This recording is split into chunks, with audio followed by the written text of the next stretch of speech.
So, Ondiro, these are some pretty big deals. They've caused a lot of attention in the country over the past few months. What do their cancellations then mean for Kenya?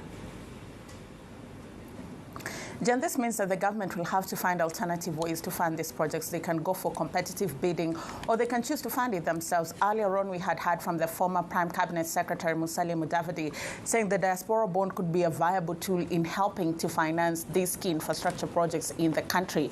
And, you know, this cancellation comes as a huge relief to many Kenyans because they had expressed hesitation over this deal. Adani was done through a privately initiated bid. It cleared very quickly, raising questions over due diligence. In retrospect, what the government should have done is float this tender, 6 submissions, and then settle for the best proposal. But in contrast, what they did was they rushed this Adani deal. It was marred with a lot of opacity. Nobody knew the nature of the negotiations and neither the value for money that it offered Kenyans. And this cuts across both their deals. When you look at the airport deal where they were supposed to build, operate, and manage the airport for a period of 30 years at a cost of $1.85 billion, building a second runway and also a new passenger terminal. There was a petition that was filed in court, and it was stating that this project is unaffordable, it threatens the jobs of locals, and also it exposes Kenyans to great fiscal risk. Their energy project was also halted by the court on similar grounds. So this is a big blow to the government.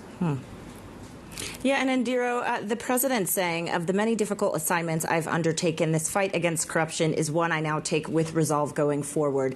Does this U-turn, though, score him any political points with the electorate, considering what you just said? That's a really interesting question, Jen. Kenya is a tough crowd, and the government has not been doing much to help itself.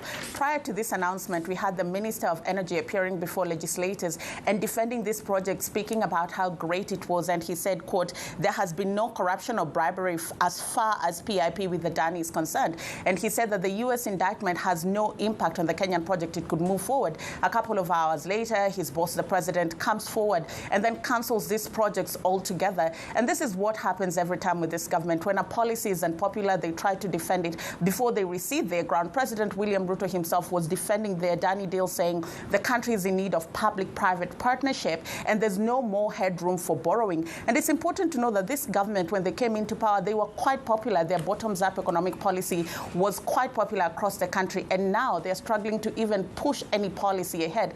All the deals that they're brokering are meeting great hesitation. So the only standing ovation he got was from Parliament. The greatest sentiment across the country is, we told you so.